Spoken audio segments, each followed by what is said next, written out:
เป็นสิ่งมาตายแต่ว่าคนที่อู้ความจริงอาจจะตายได้เหมือนแล้วไปขัดใจแบบตายได้นะอันนี้เกินเป็นหัวแหลกปกิณกะสเพเหระคาถาตะกี้ขอบคุณเจ้าของผู้ในการไปเรียบร้อยแล้วตอนนี้ไปก็ขออนุโมทนาขอบคุณเจ้าของสถานีทุกสถานีที่ลิงก์รายการนำรายการไปออกสถานีวิทยุต่างๆอย่างเช่นว่าสถานีพระพุทธศาสนาการศึกษาและวัฒนธรรมวัดไฝหินอำเภอเมืองตำบลสุเทพอำเภอเมืองจังหวัดเชียงใหม่โดยเมตตาปรมีธรรมของท่านอาจารย์พระครูวิสุวัตรวรกิจโจเจ้าอารมาธิบดีเจ้าอาวาสแล้วก็เจ้าของสถานีด้วยโอ้ท่านมีเมตตาออกสถานีทุกครั้ง ทุกครูบาอาจารย์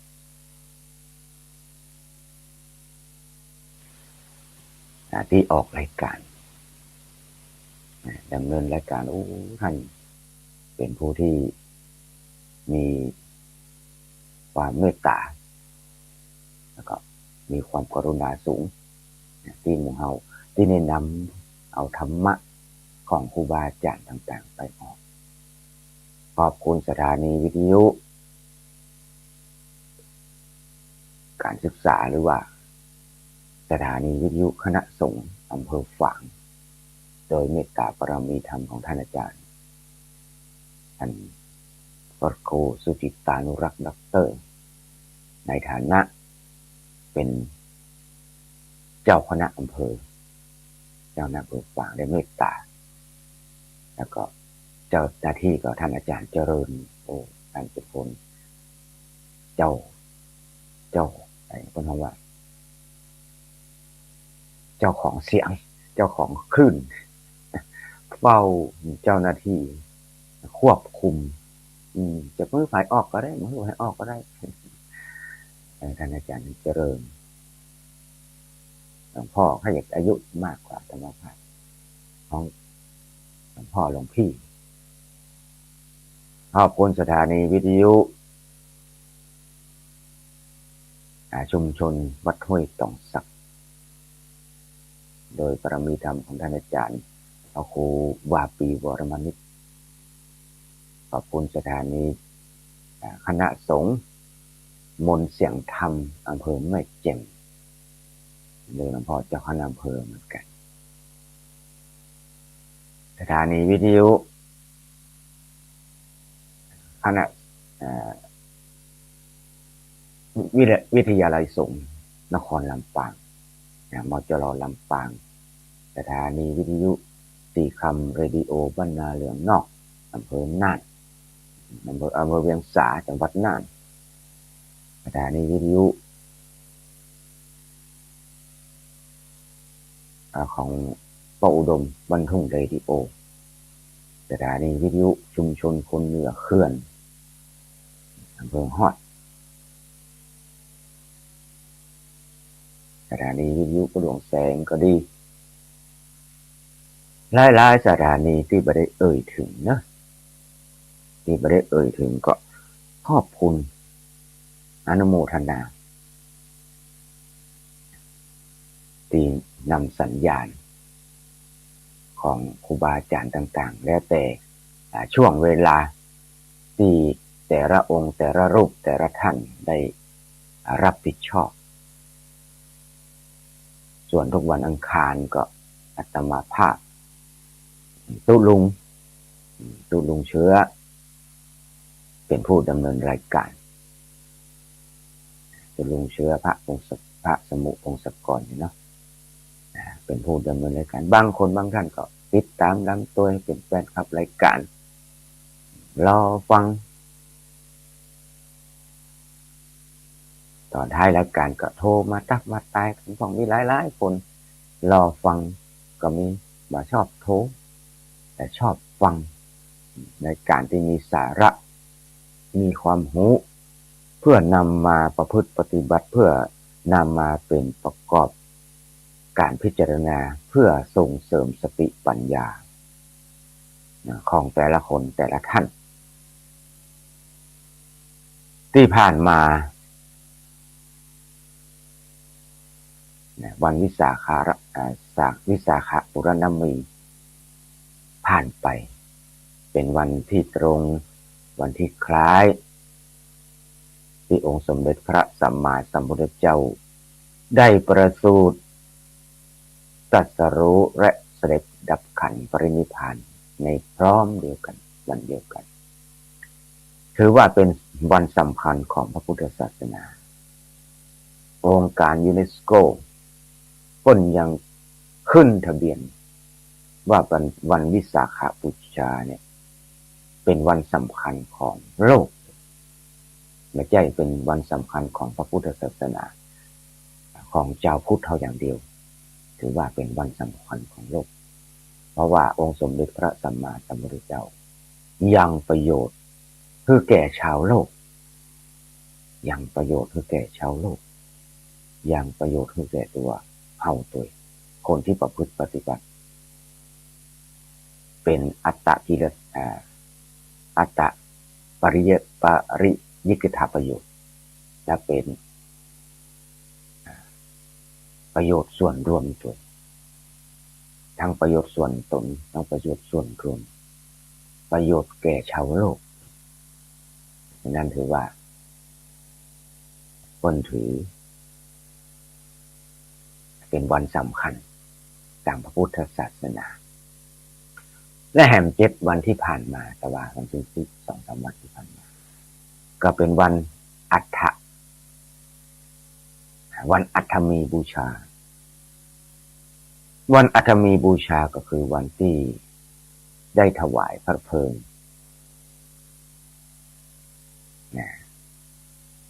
ได้เผานั่นเองที่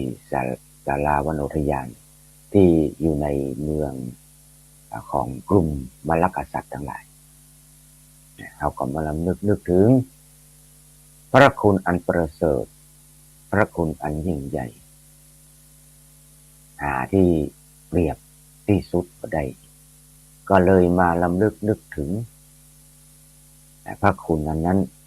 โดยความเป็นปฏิตาลมนึกถึงคุณงามความดีเอาก็มาประพฤติปฏิบัติโดยการบูชาการบูชาก็มี2 อย่างด้วยกันอันที่1อามิสบูชาการบูชาโดยดอกไม้ธูปเทียนดอกไม้ของหอม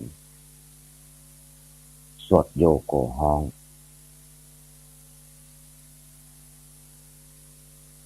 ลำนึกถึงสวด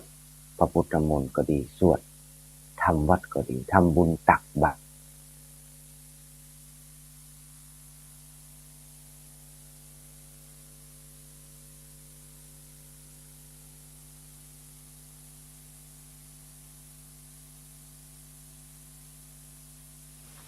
นั่งสมาธิภาวนาอันนี้เป็นคำว่าปฏิบูชามี2 อย่างอัน1อามิสบูชาโดยดอกไม้ธูปเทียนของหอมการเจริญสวดเจริญพุทธมนต์ก็ดีเจริญพระปริตรก็ดีนั่งสมาธิภาวนาสมาทานศีลสั่งสมาธิภาวนาอันนี้เป็นปฏิบูชาการบูชามี2 อย่างจะบูชาพระพุทธเจ้าหรือบูชาที่อื่นก็ใช่มาเริ่มนึกถึงคุณขององค์สมเด็จพระสัมมาสัมพุทธเจ้าอันนี้ว่าเป็นทั้งอามิสบูชาแล้วก็ปฏิบูชาอันนี้เกริ่นมา หัวข้อในยำเจ้านี่พอสมควรช่วงที่ผ่านมานี่อาตมาภาพก็นำเรื่องของอสิติมหาสาวก มาเล่ามาเอ่ยให้บรรดาคณะผู้ฟังบางทีก็มีครูบาอาจารย์นั่งฟังตัวบางทีเขาก็เป็นการทบทวนความรู้เหมือนกันเพื่อดูว่าอานิสงส์ของการฟังพระธรรมการฟังเทศนามันเกิดอานิสงส์ได้ยินได้ฟังประการแรกได้ยินได้ฟังในสิ่งที่บ่เคยได้ยินได้ฟังมาก่อนประการที่สองเมื่อเคยได้ยินได้ฟังแล้วก็เข้าใจยิ่งขึ้นไปความจำแม่นขึ้นแน่นขึ้นอ้อที่เราเข้าใจอยู่ที่เรายังมาเคยได้ยินนะก็ได้ยินได้ฟังเข้าใจประการที่สามคลายความสงสัยเสียได้คลายความสงสัยบางทีก็สงสัยอยู่ว่านี่มันเป็นจะได้ฮะครูบาอาจารย์คนนั้นยังบ่เข้าใจเรื่องยังบ่เข้าใจเรื่องมันยังอึกมึกอยู่ในใจอ่านหนังสือก็บ่เข้าใจบางทีแล้วมาฟังองค์นั้นองค์นี้อ้อคนอธิบายได้ชัดเจนแจ่มแจ้งเข้าใจคลายความสงสัยเสียได้ประการที่สี่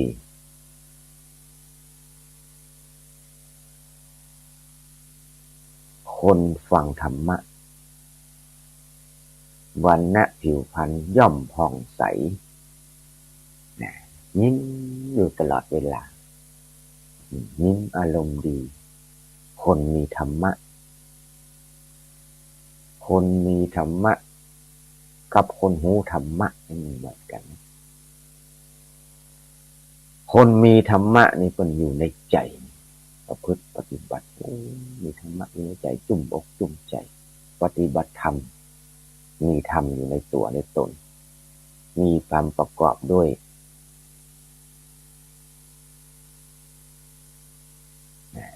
มีธรรมประกอบด้วยในจิตในใจแต่คนหูธรรมะชอบเอาไปอวดไปอวดไปเปรียบเทียบคนนั้นเป็นอย่างนี้คนนี้บอกมีธรรมะคนนี้บอกมีศีล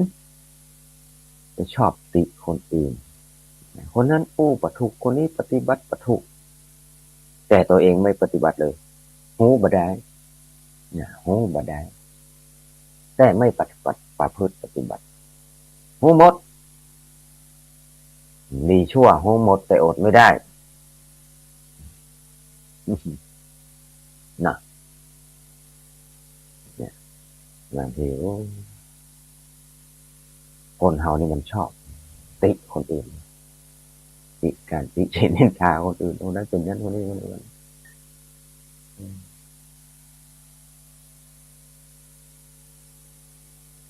แต่นักปราชญ์ครูบาอาจารย์เขาเรียกว่าคนจะเป็นจะใดจะจ้างเปิ้นเตอตรงนั้นนะคะแนนตกเก่าซึ่งมันดีอย่าไม่มัวตำหนิคนอื่นคนนั้นเป็นอย่างนั้นคนนี้เป็นอย่างนี้เขามีส่วนดีเลวบ้างช่างหัวเขาจงเลือกเอาส่วนดีเขามีอยู่เป็นประโยชน์ต่อโลกบ้างช่างน่าดูส่วนที่ชั่วอย่าไปรู้ของเขาเลยอันนี้นักปราชญ์ครูบาอาจารย์เป็นแต่งกลอนนั้นเอาที่มันดีๆแต่คนปกติคนเฮามันชอบไปเก็บสิ่งที่มันบ่ดีอันที่ดีๆพวกก็มีประโยชน์กระเติมเมาเป็นอย่างนั้นเอาละดำเนินรายการมาถึงช่วงนี้เล่าเรื่องอสิติมหาสาวกเรื่องปิภริก็คือไผปิภริก็คือกุสมหากัสสปะพระมหากัสสปะเถระ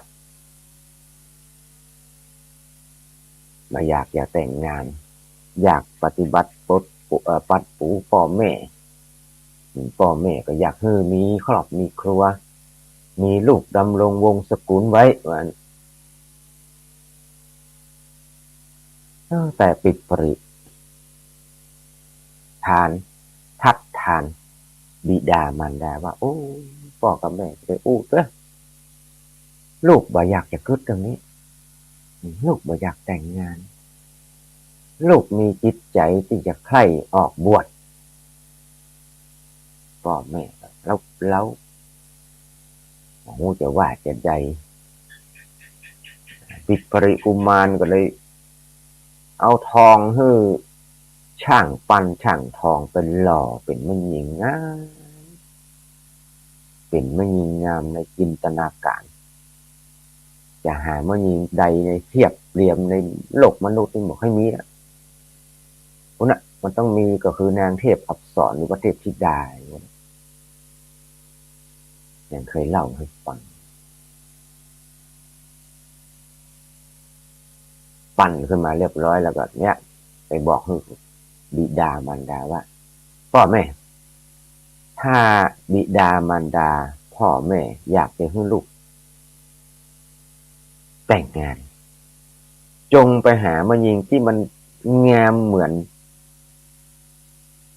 ทองที่ปั้นที่หล่อนี่นึงแม่ก็ดีใจแล้วก็เอาหูกมายิงนี่มันมันไผ่เป็นต้นแบบไหนเอาแบบมาจากไหนเนี่ยมางามแตกงามว่าปานเทพสดตกลงถ้าจะเป็นบุญอย่าได้ลูกมาสะพ้ายคราวนี้แล้ววันก็เลยพราหมณ์ลูกน้องตัวเก่าก็ไปประกาศไปประกาศเอาหูกเลยไปประกาศที่ต่างๆไปประกาศที่ต่างๆอันนี้เรื่องเก่านะที่ย่อที่เล่ามาแล้วนี่วันนี้เอามาเล่าย่อกรรมเพื่อเท้าความเรื่องเดิมเขาโครงเดิมมันเป็นอย่างนี้ก็พราหมณ์คิดว่าเขาจะเอาไปเสาะมายิงที่อย่างเนี้ยว่าที่ไหนก็พอดีไปถึงที่เมืองหนึ่งชื่อว่าเมืองมันทรัตเมืองมันทรัตนี่เป็นที่อยู่ของตำนักไฟในเป็นว่าหมายถึงเมืองที่เปิดคัดมายิงแล้วที่จะขึ้นเป็นสนมคัดมายิงของพระราชาแล้วแต่ว่ายังไม่ได้เป็นใช่ไหมเอามาเลือกไว้ก่อนเมืองมันทรัตเนี่ยคนคัดมายิงงานมาทันหมดเวลาจะไปเลือกสนมก็ไปเลือกเอาหันมาอันนะเป็นเมืองอะไรอย่างเงี้ยเมืองมันทรัตเนาะฝ่ายพราหมณ์ตั้งหลายเนี่ยมีจึงมดจึงมวนกันว่า8 คนกันว่านะกับเมืองมันทรัตแล้วก็เอาแบบรูปปั้นทองนั้นพอมาถึงเมืองมันทรัตก็มาถึงตาน้ำก็นำรูปทองนั้นไปไว้ที่ตาน้ำแล้วก็นั่งพักผ่อนกันก่อนนี่เนาะพอดีวันนั้นเนี่ยแม่นมของนางพัฒนา หรือว่านางพัฒกาปีลานีนางพัฒกาปีลานีชื่อย่อว่าน้องนางพัฒาก็แล้วกันมันห้องง่ายนางพัฒาไปเป็นแม่นมของนางอะไรวะแม่นมนางพัฒาพอดีไปปฏิบัติปัดปูไปอาบน้ำอาบท่าเอาอย่างแมลงไปปฏิบัติปัดปูนางพัฒาเรียบร้อยแล้วก็เป็นพี่เลี้ยงเป็นแม่นมเสร็จแล้วตัวเก่าเดินออกปราสาทออกจากเมืองมาจะไปอาบน้ำที่ตาน้ำนะครับก็ไปหานางพัฒาเนี่ยรูปปั้นเนี่ยหันนางพัฒารูปปั้นนางพัฒาเหมือนกันเป๊ะโอ้ไปว่าคืออะไรโอ้แม่นางพัฒาแม่นมบอกว่าจะฮือไปเอวเนอจะไปนี้เนออยู่ในกันในปราสาทเนอมาเล่นมาเอวอย่างนี้มาลงมาเอวอย่างนี้เนี่ยเอามือไปตีก้นลูกปั้นนะไป ปรากฏว่าปัจจัยสักกรรมเพราะปัจจัยเราเนี่ยเนาะก็นึกว่านางมันจะกันนางพัฒนาแต่เนี่ยพราหมณ์ตั้งหลายหันเนี่ยพราหมณ์ตั้งหลายหันได้ยินนางแม่นมนางพัฒนาว่าอย่างนั้นโอ้ก็เลยถามว่ารูปปั้นนี่มันเหมือนเจ้านายของท่านกะเหมือนของเธอกะว่านะเขาว่าโอ้แม่เจ้าเฮานี่เป็นสตรีลูกงามเด้อตอนแรกอ่ะพอคล้ายๆครับคลาไม่ได้หันทีหันก็ตั้งหลังวันก็เลยมาตีก้นบอกคือปิกเข้าวังแล้วพอดีบัดใจสกรรมแต่บอกว่าโอ้นางพัฒนาหรือว่านางพัฒ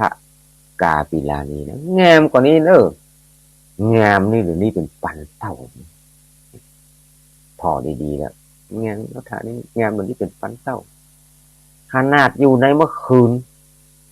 ขนาดเมื่อคืนนี่เนี่ยผิวพรรณของนางนี่ผ่องใสงามมีแสงสว่างออกจากร่างกายของนางเนี่ยไปถึง4 วากันเนี่ย3 วากันนะ12 ศอกวาเนี่ยมี4 ศอกไม่ใช่รัศมีนะมันจะฉับพลันนรังสีของพระพุทธเจ้าอันนั้นเป็นคำว่าฉับพลันนรังสีอันนี้แสงนะสะท้อนแสงผิวขาวขนาดนั้นผิวขาวจะสะท้อนแสงพอขนาดปิดไฟเมื่อคืนนะมันต้องจุดตุกจุดเทียนมันต้องเปิดไฟมันต้องเปิดไฟฟ้าทั้งอย่างหันเลยหมู่พราหมณ์ทั้งหลายก็ขอให้แม่นมกับปลาตัวเก่าทั้งหลายเนี่ยก็ไปสู่เฮือนสู่เฮือนของนางพัฒนานะก็เอานำลูกปั้นทองนั้นไปถึงแล้วก็ไปรอป่อและแม่ของนางพัฒนาอยู่ที่ประตูเฮือนนั้น พราหมณ์ผู้เป็นบิดามารดาของนางพัฒนาออกมาแล้วก็พวกก็ถามบอกตอบผลท่านมาจากไหนมาที่ไหนมาการมาอย่างใดเนี่ยก็พราหมณ์ทั้งหลายก็ตอบว่าหมู่เฮาเดินมาจากเฮือนของกบิลพราหมณ์ที่บ้านมหาติสคามแคว้นมคธปูนวันนี้มาเพื่อสู่ขอธิดาของท่านพ่อแม่ของนางพัฒนาว่าโอ้ดีละกบิลพราหมณ์นั้นมีชาติมีโคตรดีมีทรัพย์สมบัติพอบอกกับเฮาเพราะเหมือนเฮาเลยเฮาจะยกลูกสาวเลยเป็นบรรณาการหมู่พราหมณ์ทั้งหลายก็ปิดบ้านเลยปิดที่กบิลพราหมณ์ที่เมืองติทาคามที่แคว้นมคธโอ้ก็บอกว่าท่านกบิลพราหมณ์บัดนี้เฮาได้มายิงที่ตรงกับผู้ปั้นนี่แล้วเนอะแม่ตินาวังโอ้แม่โยมแม่ติดตามรายการเนาะอนุโมทนาหลายๆคนติดตามแม่ฟองคำที่กรุงคำก็ดีแม่ต่างในเมืองหลายคนหลายท่านก็ติดตามแล้วก็เพื่อกำลังใจมาต่างอย่างก็ลายแม่อำพรที่ปองคำปองไฟหลายคนที่ลายมาก็เดี๋ยวบางคนบางท่านก็มันมีไลน์ก็โทรมาตอนท้ายรายการ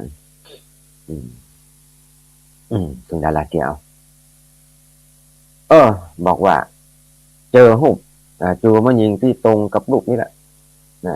ต่อไปก็เตรียมการแล้วเนอะไปสู่ขอด้วยพ่อแม่ของปิภริละปิภริมานพพ่อแม่รับทราบแล้วมาบอกแต่ปิภริมานพคิดว่าเขาคิดว่าเขาจะหามายิงหนุ่ยบัดได้เนอะแต่งอย่างงามแล้วนะตึงหาบัดได้ละว่านะนึกว่านะเพราะว่าเนี่ยมาต้องการครองเรือนต้องการจะไปบวชนั่นละอันนี้เขาอย่างใดดีฮะเขาจะส่งสื่อไปหานางแล้วก็เขียนหนังสือไปแต่เขียนแบบลบๆเนาะเขียนแบบมีในมีเป็นห้อง มีในหน่อยนะเขียนจดหมายก้อมไปบอกว่าแม่พัฒนา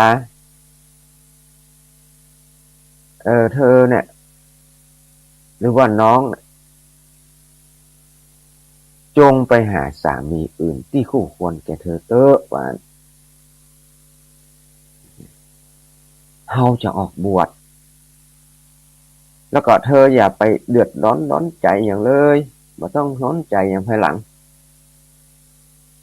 แล้วก็นำจดหมายก้อมไปฝากนะขนาดหาได้แล้วก็ยังเขียนจดหมายก้อมไปหาแม่นางพัฒกาปีลานี้ว่าน้องหาไม่ยิงหาก็ใจคนอื่นแต่งงานเถอะเขาจะบวชนะฝ่ายนางพัฒนาเองก็บ่ต้องการมีเย่ามีเรือนเหมือนกันโอ้จิตใจเหมือนกันเพราะว่าทั้งสองเนี่ยเกิดความจริงแล้วเป็นคู่เป็นบุพเพสันนิวาสมากู้ภพกู้ชาตินะเป็นเนื้อคู่มาเป็นสามีภรรยากันกู้ภพกู้ชาติแต่เพราะว่าก่อนที่จะมาเกิดเนี่ยทั้งสองท่านได้ตวนเตียวไปมาเกิดในโลกมนุษย์ทำบุญมาตลอดเกิดในสวรรค์ครั้งสุดท้ายไปเกิดที่พรหมโลกเพราะว่าทั้งสองมาจากพรหมโลกจึงบ่ฝักใฝ่หากามคุณแล้วเพราะว่าพรหมนี่อยู่ชั้นสูงกามคุณมันมีนะบางครั้งพรหมนี่เป็นอย่างชั้นสุทธาวาสเป็นที่อยู่ของอนาคามีนะอนาคามีนี่ต้นมันมียอดอยู่เดือนละไม่มาเกิดแล้วอย่างนี้เป็นต้นเกิดมาจากจันผมไผ่ที่มาจากจันผมนี่จะไม่ค่อยมีผัวชาติก่อนนะอันนี้อู้จริงคนที่มากำเนิดเกิดจากจัดที่แล้วที่จุติมาจากพรหมโลกก็ให้มาเอาตึ้งมาแต่งงานบาอยากมามีใครมีเย่ามีเรือนตึ้งเรื่องกรรมคุณมาค่อยมีละมันมีเลยว่าเด็กอันนี้สังเกตได้แต่ปัจจุบันทั้งหมดนะที่บ่เอาสามีที่มามีผัวจะเกิดจากพรหมโลกใจทั้งหมดเนี่ยจะต้องโอ้ไปสองอย่างก็เลยตุลงอยู่ว่าเอาว่าตุลงว่าคนที่มีผัวนี่แสดงว่าชาติที่แล้วเกิดมาจากพรหมโลก ไม่ใช่มันต้องว่าไปทั้งสองด้านบางทีก็เลือกมักเลือกนักมักได้จีบางคนบางท่านกลัวการแต่งงานกลัวการมีครอบครัวบางคนบางท่านคิดพิจารณาแล้วมีลูกกวนตัวมีผัวกวนใจอาจจะเป็นเจ้าสาวที่กลัวฝนก็ได้ไม่อยากแต่กลัวการย่าล้างห้องกลัวเพราะหันตัวอย่างหลายคนหลายท่านที่ครอบครัวมีปัญหาเลิกล้างยั้งลากันแต่บ้างก็มีแต่ว่าบางคนบางท่านมาเอาแต่มีจิตใจอยากจะใคร่บวชตั้งแต่หนุ่มแต่น้อยมาอยากจะมีครอบครัวมาอยากจะมีเย่ามีเรือนตั้งแต่แรกเริ่มต้นอันนี้สังเกตได้สังเกตด้วยตัวเองเนอะคนอื่นสังเกตเขามาได้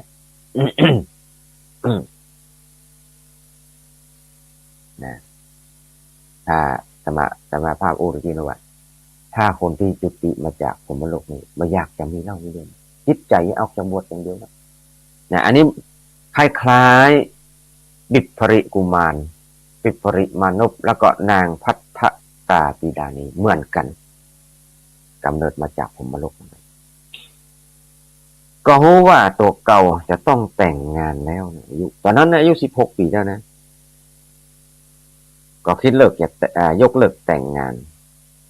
เหมือนกันนางพัฒนาก็เลยเขียนหนังสือว่าก็เขียนติ๊กมาว่าท่านเจ้าท่าน ไปเสาะหามาหญิงหรือว่าสตรีผู้เหมาะสมกับขั้นเตอะเฮาจะออกบวชมาเนาะเป็นว่าพอต่างคนต่างจะส่งจดหมายก้อมมาหากัน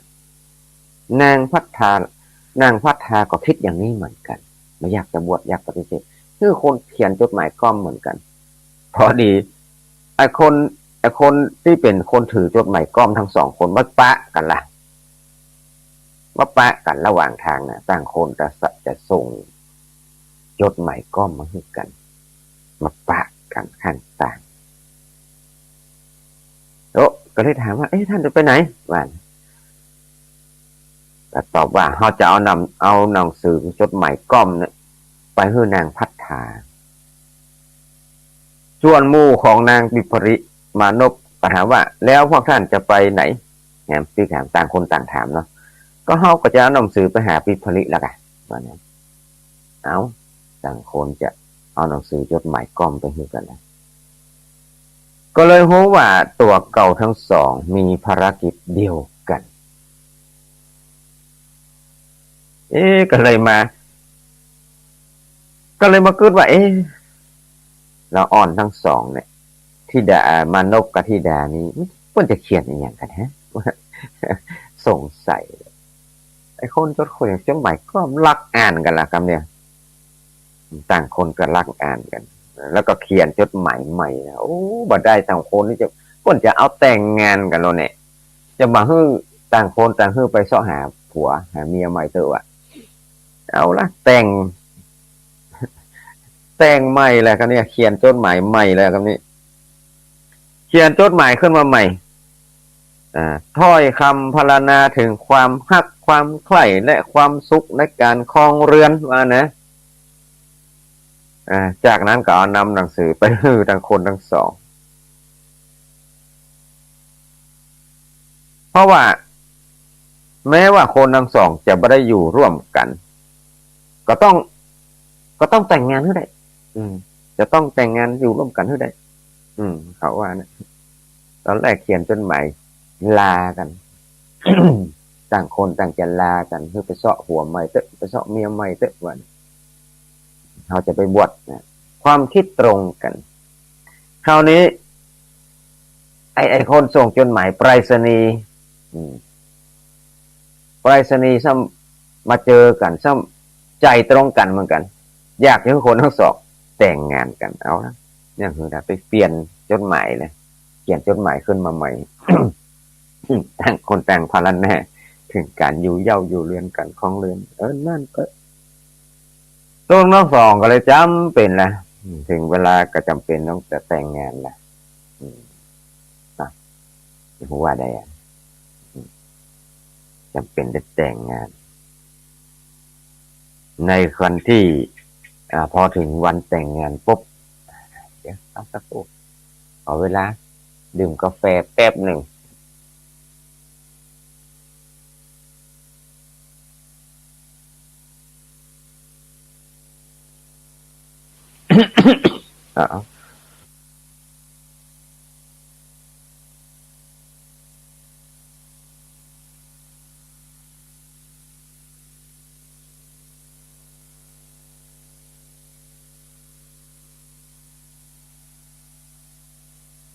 ขอสุมาอภัย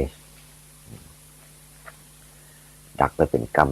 เนาะเอาอู้กันไปเล่ากันไปเอาเรื่องแจกไปโดยพ้องจำเป็นสองคนที่จำเป็นได้แต่งงานกันแล้วครับนี่คือนะ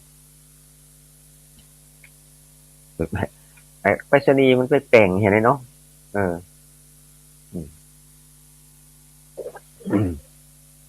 ไปแต่งงานกันเตอะเนี่ย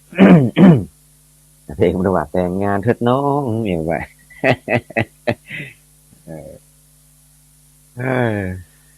ก็จะในวันที่ทนทั้งสองแต่งงานกันคืนนั้นบิปริมานพก็ฮื้อดอกไม้พวงหนึ่งแก่นางพัฒนานางก็นำดอกไม้ที่บิปริฮื้อนั้นเอาไปไว้กลางที่นอนเลย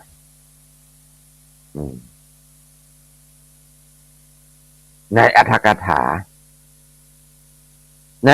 าเอกนิบาตมันว่า ขอโทษนะปิปริมนพเนี่ยเอาพวงดอกไม้มาวาง1 พวงนางภัททกาปิดานีก็วางไว้1 พวงเหมือนกันวางไว้ที่ไหนวางไว้กลางเตียง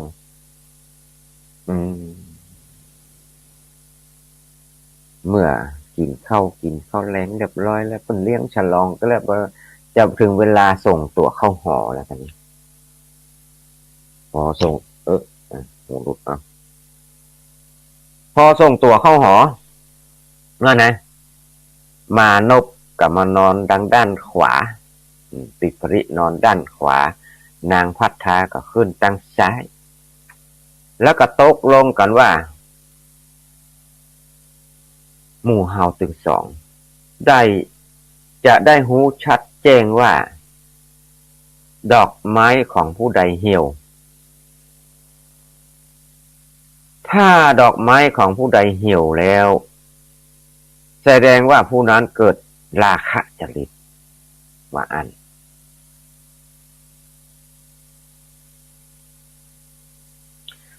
เฮาถึง2มาพึงจะแตะต้องพวงดอกไม้นี้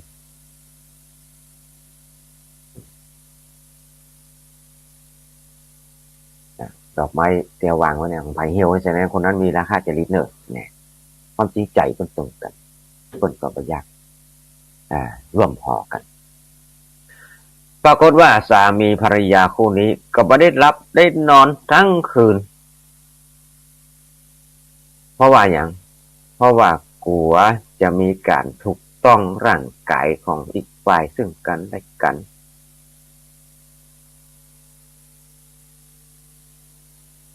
อาตมาภาพเขาจะเขาชัดเจนหน่อยก็ได้ดอกไม้ที่วางอยู่ข้างในที่วางกลางข้างในหมายความว่าดอกไม้ของไผ่เหี่ยวแสดงว่าคนนั้นมีราคาจริตแสดงว่ามันข้ามมามันทับมามันกลิ้งทับกลิ้งทับดอกไม้ไปเหี่ยวนะแสดงคนนั้นมีราคาจริตเกิดขึ้นปรากฏว่า2 คนต่างบันนอนนะกลัวไปกลิ้งทับใส่นะกลัวข้ามฟากไปสู่ทางฝ่ายหนึ่งก็เลยไม่ได้นอนทั้งคืนพอลุ่งแจ้งขึ้นมาแจ้งมากลางวันมาตั้ง2ก็มีก็บ่ได้มีอะไรอย่างกันมามีความยิ้มแย้มแจ่มใสบ่ได้หยอกล้ออะไรอย่างกันบ่ได้ล้อเล่นหอกกันเหมือนสามีภรรยาแล้วก็บ่ได้มีการคลุกคลีกันพูดว่าคลุกคลีกันในโลกามิตรไม่ใช่ว่าทางโลกเนาะเอาคนเฮาส่วนใหญ่แต่งงานกันแล้วมันเข้าใหม่ปามมันในคนว่าเรามันจังหยอกล้อเล่นกันห้องจิหอกกันจิขี้กันตัวลงในอย่างค่อยหันได้ก็บ่ได้ฮื้อทรัพย์สินอย่างกันตลอดเวลาที่บิดามารดามีชีวิตอยู่ด้วยกันนั่นแหละอยู่กันเหมือนพี่เหมือนน้องมาได้เล่นกันโดยราคะจริตแต่เล่นกันโดยเป็นเหมือนเพื่อนเหมือนพี่เหมือนน้องมากกว่าแต่อยู่ด้วยกันครองเรือนอยู่ด้วยกันด้วยหน้าที่ด้วยรักษาหน้าของพ่อของแม่แต่ว่าทั้งสองไม่เคยมีปฏิสัมพันธ์กันเลยครั้นเมื่อถึงบิดามารดาตายแล้วปิปริมนพก็มาตรวจดูทรัพย์สมบัติห้องตกเก่าว่าเฉพาะผงทองคำเนาะคนของว่าจุลอะไรวะนะจุลทองคำเนี่ยจุลพันธ์เนี่ย ทองคำนี่มันไม่ใช่ว่าเราไปขุดทองแล้วมันจะเป็นก้อนมันอย่างเฮ็ดทอกไม่มีใจเนาะนัทธา ถ้าเคยหันก่อนที่เปิ้นไปร่อนทองอ่ะทองนี่แบบว่าพอโคตรมาจะเป็นแท่งแท่งมาเลยเป็นก้อนเป็นก้อนเป็นก้อนนี่มันจะให้มันเป็นแค่อันหรออย่างน้อยมันก็เป็นเม็ดเล็กๆพอได้เม็ดเล็กๆมาเปิ้นเอาไปหลอมมันเป็นทองก้อนเนาะแต่ว่าจะได้ทองมาคูดทองมาแล้วเป็นแท่งเป็นมหินเป็นก้อนเป็นก้อนมาเป็นทองเป็นก้อนที่เป็นแท่งอย่างที่เขาหั่นที่เป็นขายนั่นมันใช่อันนี้ จุลทองคำของปิปริมณพที่มีอยู่นะที่เป็นผงนะที่เป็นล่อนที่เป็นผงนะผงพองนี่เศรษฐีเปิ้นใจเอาไปใจคัดนะเอาไปคัดร่างกายนะเอาไปคัดผิวจากตอนอาบน้ำเนี่ยเมื่อไปคัดแล้วล้างทิ้งเลยนะแม้แต่ผงทองเนี่ยมีถึง12ทนามตัวกันผงทองไป12เปียก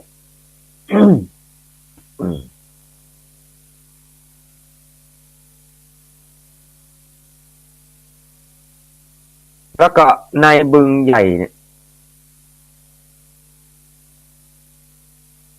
มีก็เพราะว่ามีให้มีนามีหนองมีหนองปลามีเตื้อนั่นเองขอโทษมีให้มีนาตรวจพอแล้วโอ้ยหนองน้ำก็มีถึง60แห่งมีเนื้อที่เพาะปลูก12โยชน์ว่านะคูณเอาเนี่ยที่พื้นที่ของปริผลิมนพนี่มี12โยชน์ตัวกันโยชน์หนึ่งมี 1.6 กิโล1กิโลเกิงคูณ12เป็นอะไรวะมีเครื่องคิดเลขแล้วก็มีบ้านสวยเพราะว่า คนที่เป็นที่เจ้าแน่คนที่เจ้าแน่เปิ่นมี14บ้านนะบ้านแต่ละบ้านนี่ใหญ่เต้าเมืองกันนะเจ้าเมืองอนุราชอนุราชประเทศเนี่ยบ้านหนึ่งเนี่ยมันเต้ากับเมืองน้อยๆมันตำบลอำเภอแต่ละบ้านนี่เนี่ยมี14บ้านด้วยกันบ้านสวยบ้านที่คนเจ้าอย่าไปเก็บสตางค์ตัวนั้นอันนี้เมืองหลวงของลังกาเนี่ยเป็นอนุราชปุระแต่ให้ตำบลอำเภอถึง14ตำบล14อำเภอมาแล้วตีของเปิ้นที่เปิ้นเขาคนเจ้ามีพลจ้างพลม้าพลจ้าง14พลหน้า14พลรถ14นะมีรถมียานเปิ้นว่ามีล้อเดี๋ยวก่อนเปิ้นใจล้อนะพ่วงลากไปนะแล้วก็มีจ้าง14ตัวนะมีรถไหม14กันมีรถที่จะใช้อย่างลากก็ได้คนเราว่าใจคนลากใจอย่างก็ได้ยานเทียมด้วยรถตัวนั้นอย่างละ14โอ้ปิดปริมานพโดยขนาดนั้นตรวจพอตัวเก่าอย่างทรัพย์สินเขานักเต้นนักไว้วันหนึ่งมานพขี่ม้าเนี่ยขี่ม้าที่ประดับด้วยเที่ยวแหวนเงินทองแล้วก็ไปบริวารแวดล้อมไปยังต้งไปยังท้องนาปริมานพยืนอยู่บนปลายนาแล้วก็มอง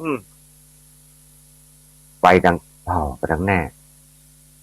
ก็หันนกก็ดีอย่างต่างๆกินสัตว์ในดินท่าน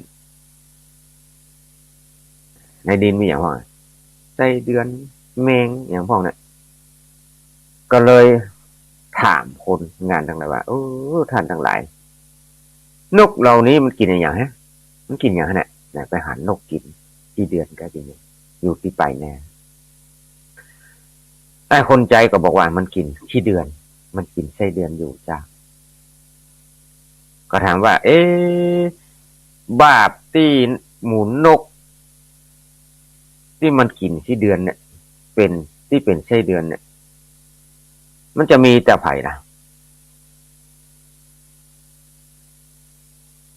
บาปนั่นแหละก็นกมากินขี้เดือนทองไผ่วะก็ที่ดินก็เป็นของท่านไส้เดือนก็เป็นของท่านมันว่านกมากินไส้เดือนของท่านบาปนกก็มีของท่านแล้วกันก็เป็นของท่านแล้วกันก็ชอบของท่านเนี่ยเออเนาะแน่ก็ของท่านน่ะแมงที่อยู่ในแน่ก็ของท่านน่ะอืมที่เดือนที่อยู่ในแน่ก็เป็นของท่านน่ะบาปกรรมอะบาปมันจะตกกระไผ่ได้ว่าก็เป็นของท่านแล้วกันว่า เอาละปิปริเอถ้าบาปที่นกเหล่านี้ทำบาปนั้นมันตกแก่เฮาอ่ะ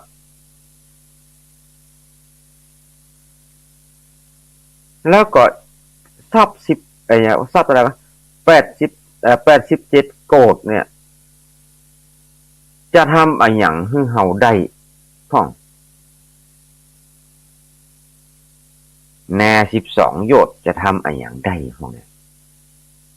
บึงหนองที่ว่ามีตั้ง60ตีเนี่ยหนองเป็นแนมเป็นแนเนี่ยเป็นหนองเป็นบึงเนี่ยที่มันมีป่าอยู่ตรงนั้นเนี่ยบ้านสวย14บ้านจะทำอะไรอย่างได้โอ้ว่ามีประโยชน์สักอย่างคนนกมากินขี้เดือนในแนเฮาแล้วบาปมาตกใส่เฮามันเป็นของเฮาเลยนะว่า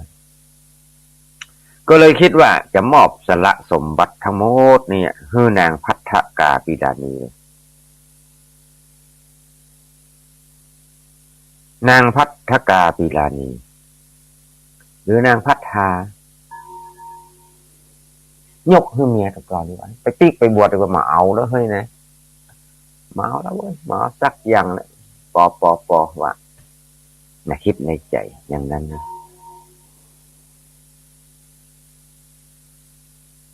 วันนั้นฝ่ายนางพัฒาก็ว่านเม็ดงา3 หม้อนะว่า3 หม้อ จะเอางาไปหว่านเอางาไปหว่านที่ในสวนในไห่นะ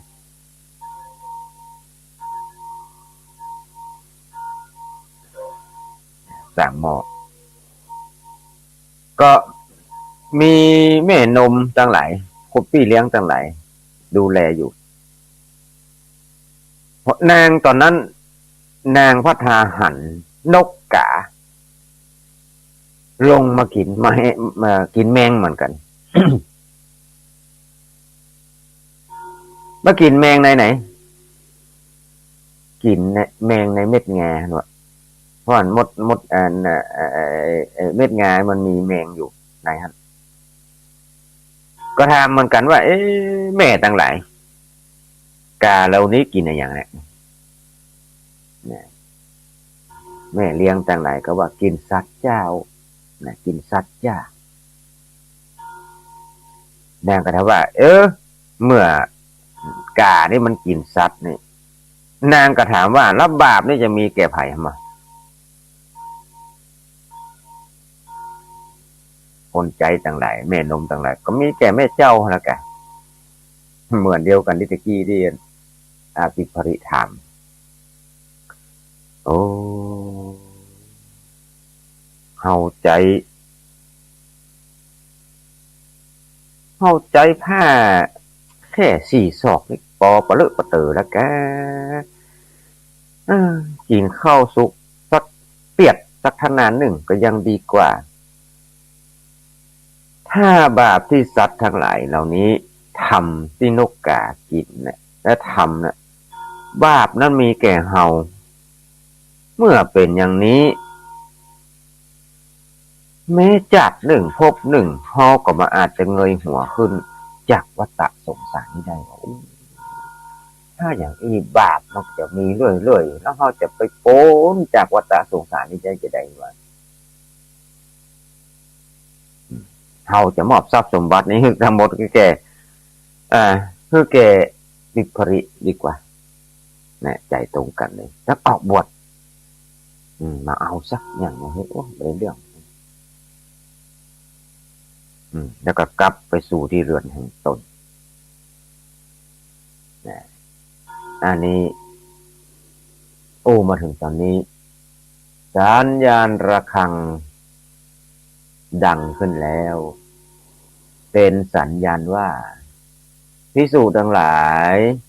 เธอทั้งหลายจงตื่นขึ้นเถิด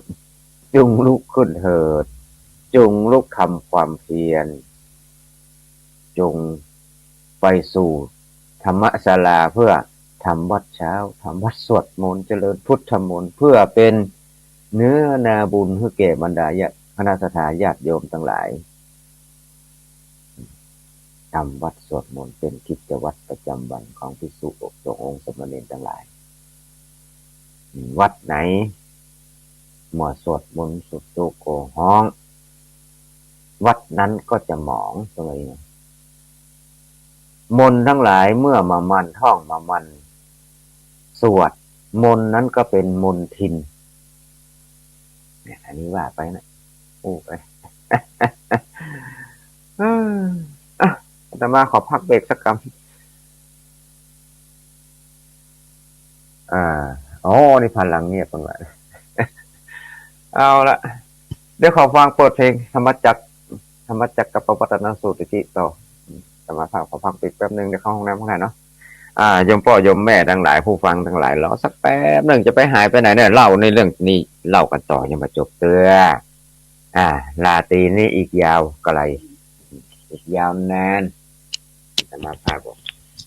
พักเบรกพ่ออืมตัวลุงตัวลุงยองพูดว่าเนี่ยอาจารย์เชิญนี่โอ้ปูยาวแต่ก้อนของก็เยอะพูดไปแล้วปูไปติ๊กติ๊กยาวไปติ๊กติ๊กว่านะ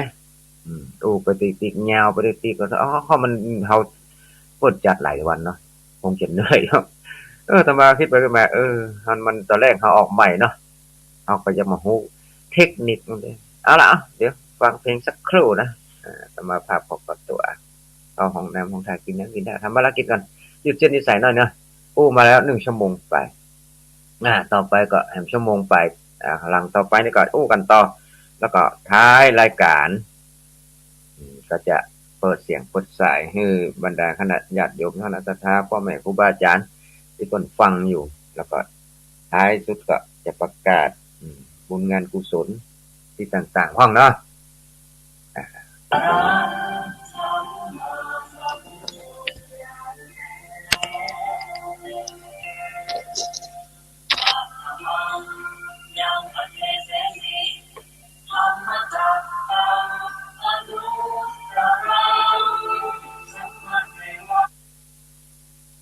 อ้าวจบ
กลับมาแล้วเนาะเออเอาล่ะถึงไหนตะเกีย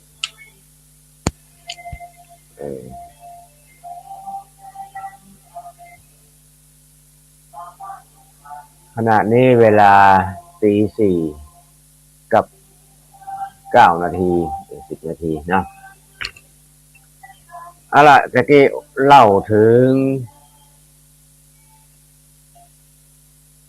ที่ไหนก็โอ้ต่างคนบอกว่าถ้าเฮาอยู่อย่างนี้บาปก็จะเกิดขึ้นแก่เฮาก็เลยต่างคนต่างจะสละทรัพย์สมบัติเพื่อซึ่งกันและกันนะเนาะจะสละสมบัติซึ่งกันและกันแล้วก็พอถึงตอนเย็นวันนั้นปิปริมานพอาบน้ำแล้วก็ขึ้นบ้านมาขึ้นปราสาทมาก็ไปนั่งอยู่ที่เตียงนั่งอยู่ที่อาสนะที่นั่งที่เป็นงามมีค่านั่งหมู่บริวารทั้งหลายก็นำอาหารที่ทำเรียบร้อยแล้วแล้วกับข้าวของมหาเศรษฐีนี่เหมือนอาหารของพระเจ้าจักรพรรดิเหมือนอาหารของพระราชาอาหารของจักรพรรดิคนจีนว่าเราโอ้โหอาหารอย่างดี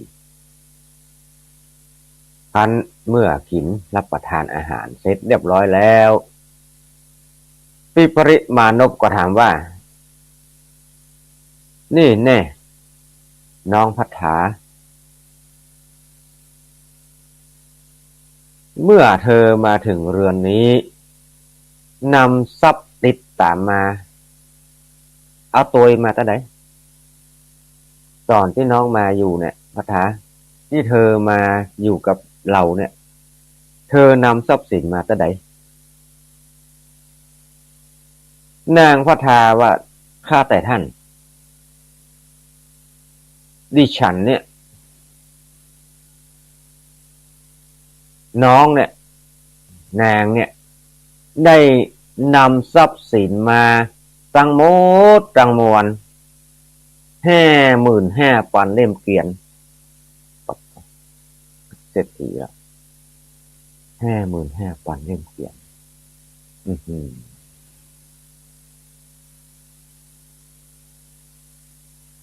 แค่108นี่ก็เปลือกเปลือเนาะ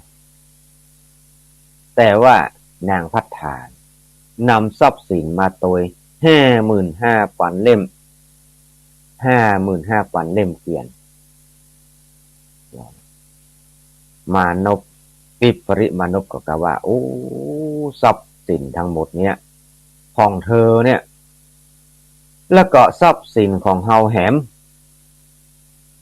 87 โกฏแล้วก็ ทรัพย์ภายนอกที่ว่ามาตะกี้เนี่ยอย่างเช่นว่าหนองน้ำหรือว่าบึง60แห่งเป็นต้นนาแห่ง12โยชน์เนี่ยมันเนี้ยบ้านที่เป็นซวยแห่ง14บ้านบริวารทั้งหลายจ้างมาวัวควายทั้งหลายอันนี้ตั้งโมตั้งมวลเนี่ยเราจะมอบเพื่อแก่เธอแต่ว่าอีนะ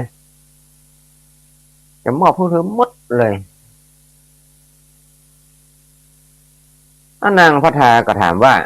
แล้วท่านจะไปไหนนะมอบแล้วท่านจะไปไหนมานพปิปริมานพก็บอกว่าเราจะไปบวชนางพัฒาหรือว่านางพัฒามานางพัฒกาปิลานีก็ตอบว่าโอ้ข้าแต่ท่านตัวฉันเนี่ยตัวน้องเนี่ยตัวข้าพเจ้าเนี่ยนั่งคอยท่านมาเนี่ยเพื่อจะบอกว่าข้าเจ้าก็จะบวชเหมือนกันนั่งรอให้ผัวให้ปิปริมานพกล่าวก่อนแล้วก็โดย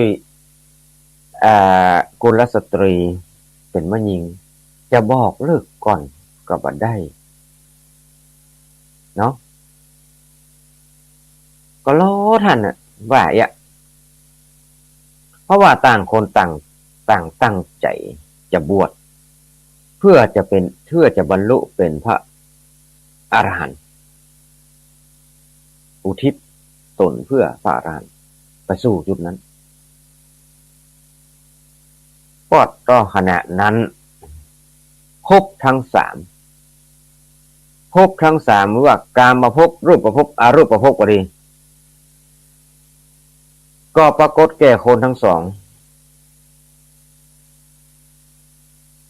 เหมือนเพิ่นว่าเหมือนไฟไหม้เหมือนไฟไหม้เหมือนไฟไหม้ไอ้ใบไม้ลุกไปทั่วโอ้เป็นว่าโล่งอกโล่งใจว่าโอ้ต่างคนต่างจะไปบวชว่าเราทั้งสองจะบวชว่าอย่างนี้เพราะว่าเคยผ่านมาทั้งกามภพรูปภพและอรูปภพทั้งหมดอ่ะเพิ่นเคยผ่านมาหมดแล้วเนี่ยทั้งสองท่านบารมีเต็มจึงสองคนเพราะว่าตั้งอกตั้งใจสร้างบารมีมาตั้งแต่สมัยพระพุทธเจ้าหลายพระองค์ด้วยกันมีความปรารถนาอย่างนั้นแล้วก็ทำให้จะบวชละไปเสาะหาอย่างเสาะหาผ้าย้อมฝาดแล้วก็มีบาดดินแล้วก็โปรงผมฮื้อกันและกันปิปริกับโปรงผมฮื้อนางพัฒากับโปรงผมโกนหัวฮื้อบิปริแล้วก็ตั้งใจว่าพระอรหันต์ทั้งหลายเหล่าใดที่มีอยู่ในโลกเฮาทั้งสองจะบวชอุทิศเพื่อพระอรหันต์เหล่านั้นทั้งหลายออกบวชถึงสองบวชแล้วก็ใส่เอาบัตรดินเนี่ยใส่ในถุงของถุงอยู่ที่สปายไปละอยู่ที่ไหลแล้วก็ลงจากปราสาทไปแต่ว่าก็แปลกตอนนั้นนะที่หนีออกจากเฮือนถึงสองท่านทาสทั้งหลายหรือว่าคนใจทั้งหลายได้จำเพิ่นมาได้สักคนเลยปล่อยให้ออกไปเฉยๆนะเดินออกไปเลยบวชโอ้พระอรหันตาทั้งหลายเพิ่นสละแม้แต่องค์สมเด็จพระสัมมาสัมพุทธเจ้าเป็นกษัตริย์เป็นราชกุมารเป็นเจ้าชายสิทธัตถกุมารมีทรัพย์สินมากมายสละละ ราชสมบัตินั้นพระอรหันตาทั้งหลายที่เปิ้นมีทรัพย์สมบัติเป็นเศรษฐีเป็นมหาเศรษฐีมาก่อนเปิ้นละทรัพย์สินสมบัติทั้งหลายเหล่านี้เพื่อจะแสวงหามกธรรมแต่มาสังเกตหมู่เฮาทั้งหลายบ่ได้สละเนอะแสวงหามันตรงข้ามกันนะมันตรงข้ามกันเลยบรรดาคณะสัตยาผู้ฟังแสวงหาเปิ้นแสวงหามกธรรมแต่หมู่เฮาแสวงหาทรัพย์สินสมบัติที่จะทำให้เฮาติดข้องอยู่ในวัฏสงสารนี้นี่เป็นตัวอย่างท่านทั้งหลายท่านผู้ฟังเพิ่นหนีเอามีผ้าฝาดผืนหนึ่งถ้าไปบาดเนี่ยโกนหัวออกจากบาดออกจากเงินไปสละทรัพย์สมบัติทั้งหลายเพื่อจะให้มันพ้นจากวัฏสงสารแต่เฮามาสังเกตว่าหมู่เฮานี่ซ้ำไปยึดเนาะอยากจะร่ำอยากจะรวยว่าโอ้โหพระอรหันต์ทั้งหลายที่ล่วงแล้วมาแล้วเนี่ยเขาจะหันปฏิปทาแนวทางประพฤติปฏิบัติของตน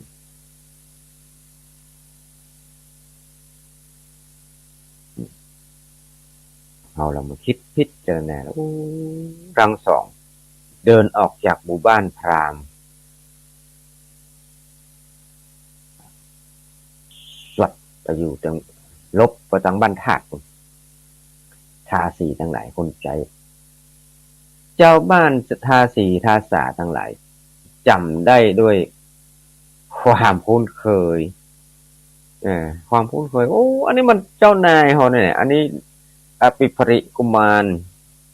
แล้วก็นางพัฒนาแล้วเนี่ยทางมันโอ้พอขอหัน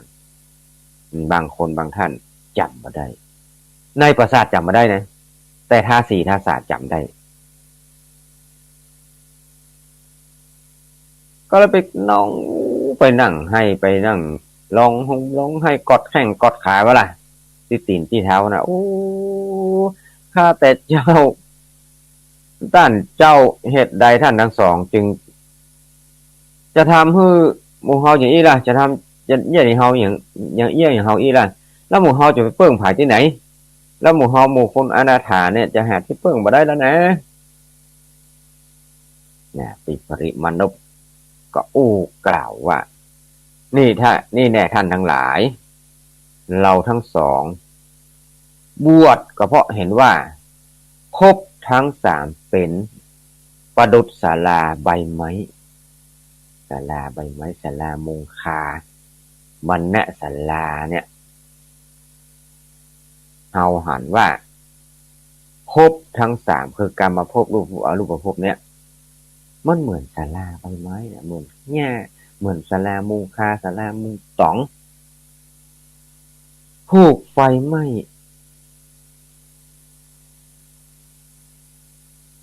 มันไหม้แล้วเขาแบบมาเอาซักอย่างละมันเหมือนไฟไหม้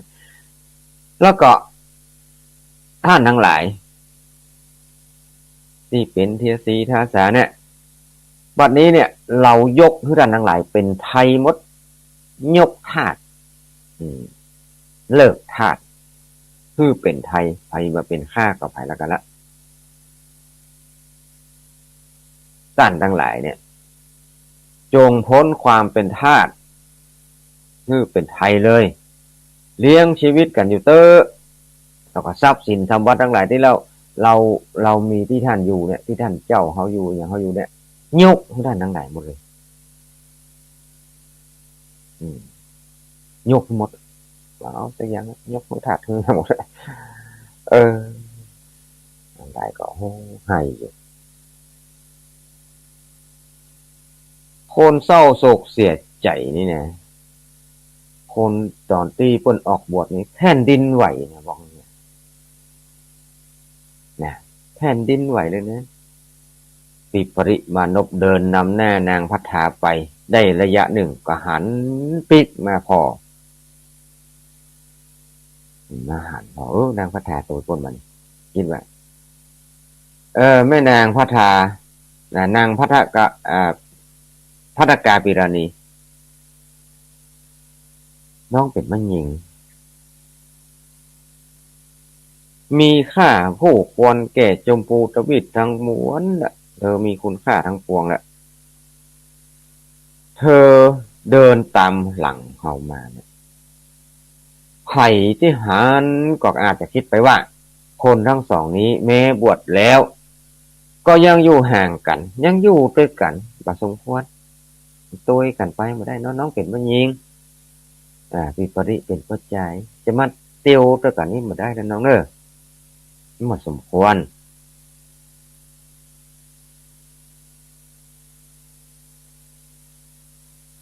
น้องก็ไปพึงไปแหมตีเด้อพึงไปทำอย่างก็เป็นว่าทำให้ทุกขติภพเนี่ยให้มันเต็มเตอะให้มันโป้นจากทุกขติเนี่ยไปแสวงหาไปแสวงหาเตอะพอเดินถึงทางต่างสองแห่งต่างสองต่างแยกสองต่าง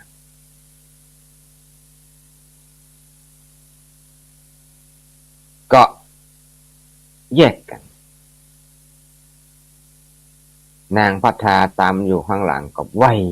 ยืนอยู่ไหวแล้วก็ยืนอยู่ปิปริมนพกล่าวว่านี่แน่นางพัฒนาคนทั่วไปเห็นมันยิงอย่างเช่นเธอเนี่ยเช่นเจ้าเนี่ยเดินตามข้างหลังเราอาจจะมีจิตคิดประทุษร้ายในหมู่เฮาทั้งหลายว่าแม้บวชแล้วก็มาอาจจากห่างกันได้หมู่เฮาเนี่ยจะต้องตอนนี้ถึงทางสองแห่งแล้วเธอจงเลือกทางใดทางหนึ่งเมื่อเธอเลือกทางใดทางหนึ่งแล้วก็จะไปทางหนึ่งแยกกันเถอะเพราะว่าอยู่ด้วยกันตอนเป็นคฤหัสถ์เยาว์เรือนก็เป็นสามีภรรยากันพอออกบวชแล้วก็จะไปด้วยกันนี่มันแบบเปิงเนาะปาริภริมันนกคนว่ามันแบบเปิงนะน้องเนอะเธอก็เลือกทางไปแยกทางกันเถอะเพื่อแสวงหาต่างคนแสวงหานางพัฒนาก็ว่าข้าแต่พระผู้เป็นเจ้ามาตุคามหรือว่ามันยิงกระทำให้บรรพชิตทั้งหลายกังวลแล้วก็คนตั้งหลายก็ตำหนิเฮาได้ว่าสองคนนี้แม้ออกบวชแล้วก็ยังมาเว้นออกจากกันเตื้อด้วยความสนิทสนมด้วยความเป็นมิตรนะเปิ้นบ่เคยอยู่เปิ้นบ่เคยร่วมเนาะอันนี้ตัวกันเลยแต่เป็นมิตรที่ร่วมกันในการ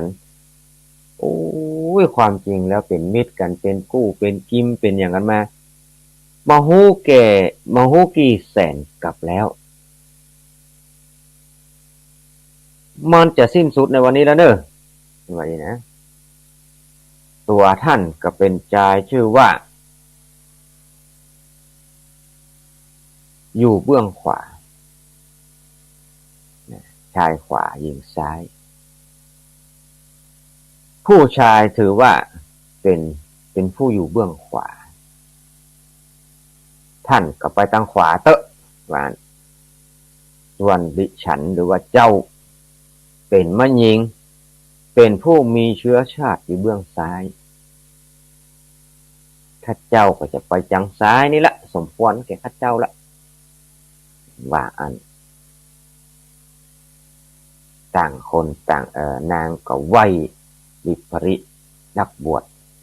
อาจจะว่าปิปริถ้าบวชแล้วอาจจะไหวแล้วเป็นดาบทเป็นฤาษีสมัยนั้นเนาะยังไม่ได้บวชเป็นพระนะไม่ได้บวชเป็นทุกเจ้าด้วยนะตอนนั้นคิดเอาไม่ได้ยังไม่ได้เป็นพระภิกษุหรือว่าภิกษุณีเสียตอนนั้นตอนที่ลาจากกันมหาปฐพีก็สนั่นวันไหวสะเทือนปั่นว่า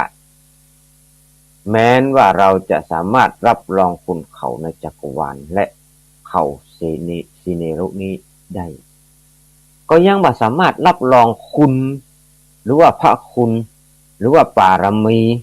ของท่านทั้งสองนะแผ่นดินนี่ปฐวีนี่อยู่ก็ได้เพราะว่าสองคนตั้งใจตั้งปรารถนาบารมีจะเต็มแล้ว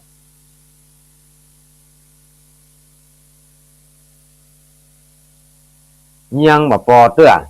แผ่นดินก็ไหวสายฟ้าก็ฟาดปอดฟ้าแลบฟ้าร้องห้องครางขึ้นกัน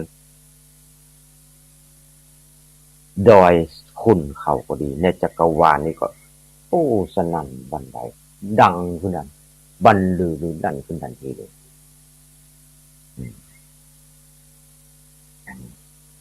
ตอนที่จะออกบวชนี้พระเจ้าออกมาเสด็จรับนะ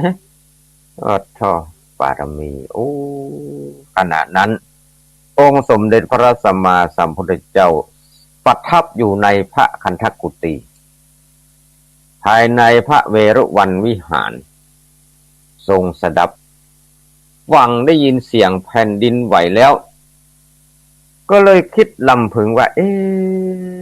แผ่นดินไหวปฐวีไหวเป็นเพราะไอ้หยังเนี่ย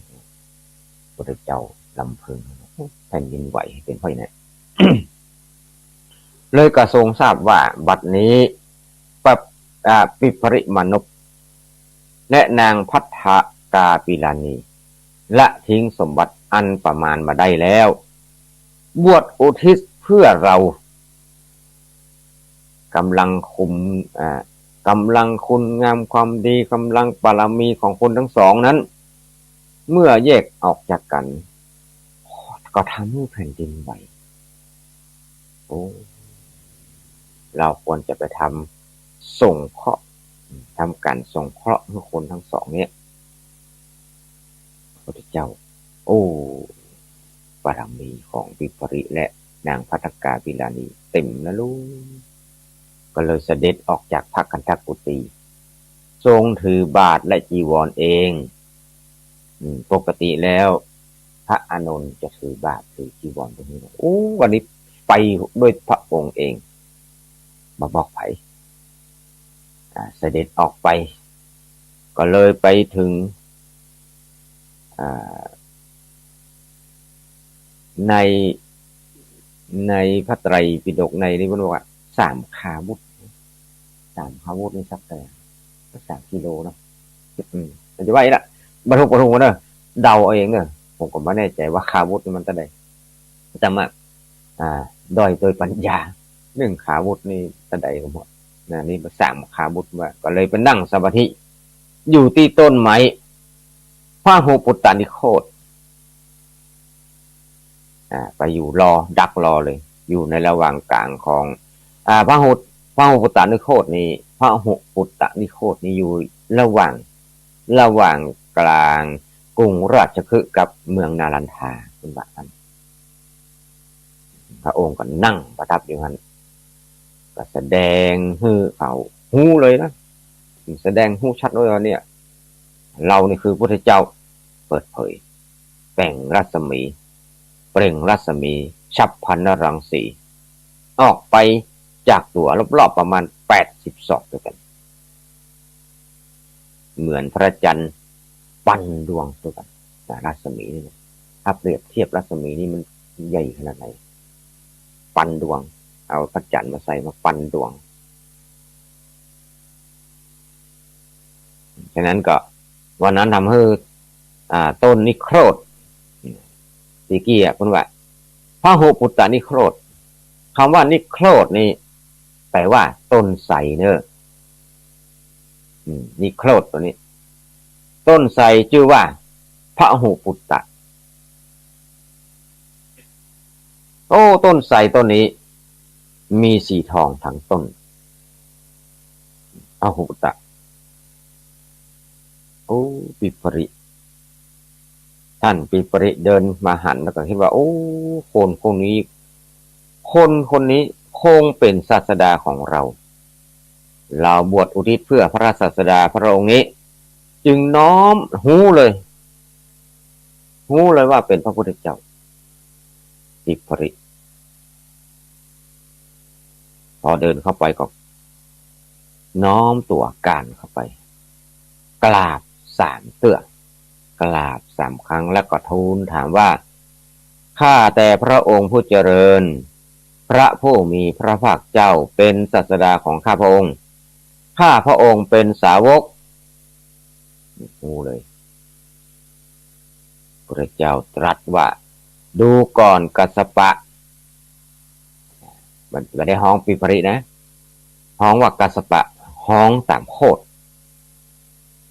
ถ้าเธอพึงทำความเคารพนับถือแก่แผ่นดินนี้แผ่นดินนี้ก็ย่อมไม่อาจรองรับไว้ได้แต่ความเคารพนับถือของเธอผู้รู้ความที่พระตถาคตผู้มีพระคุณอันมากก็บ่อาจทำแม้คนของเราให้ไหวได้เป็นว่าขนาดความเคารพของเธอเนี่ยถ้านับถือแผ่นดินก็บ่อาจจะรับไว้ได้นะแต่ว่าเธอเคารพนับถือความรู้ของเธอที่นับถือพระตถาคตแต่ว่าแม้แต่คนของพระพุทธองค์มาไหวได้เนี่ย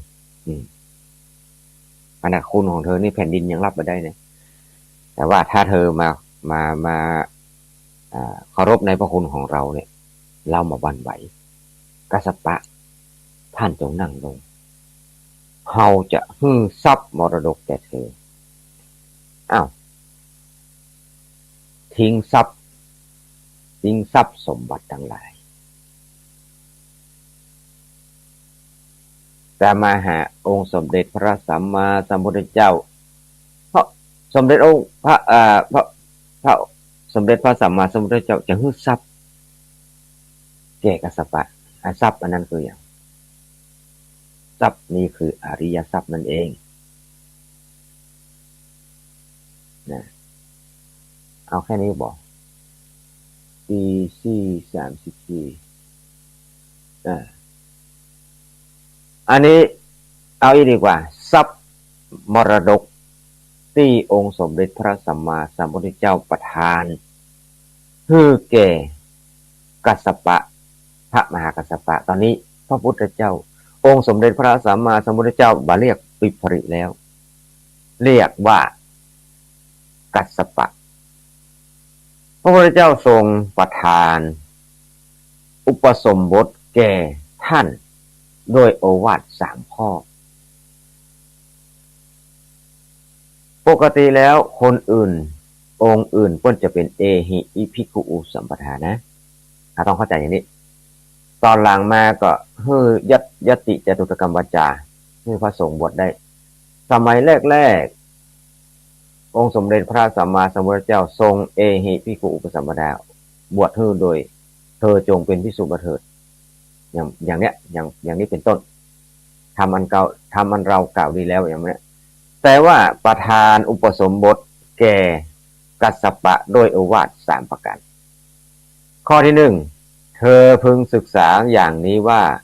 เราจักมีหิริโอตปะอย่างแกรงกล้าในการที่จะเข้าไปหาภิกษุทั้งหลายผู้เป็นเทระก็ดีผู้เป็นนวกะก็ดีผู้เป็นมัชฌิมะก็ดีเธอต้องมีความละอายมีความเก่งกลัวต่อบาปอย่างแรงกล้าเวลาที่จะเข้าไปหาภิกษุผู้เป็นเทระผู้แก่พระนวกะผู้ใหม่นมัชฌิมะผู้ปานกลาง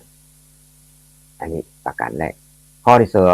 ที่ 2เธอพึงศึกษาอย่างนี้ว่าเมื่อเธอฟังธรรมอย่างใดอย่างหนึ่งซึ่งประกอบด้วยกุศลเธอจะทำธรรมนั้นทั้งหมดให้เกิดประโยชน์ใส่ใจในธรรมทั้งนั้นทั้งหมดประมวลมาด้วยจิตทั้งหมดแล้วเงี่ยโสดสดับด้วยความเคารพประการที่ 3เธอพึงศึกษาอย่างนี้ว่าเราจะไม่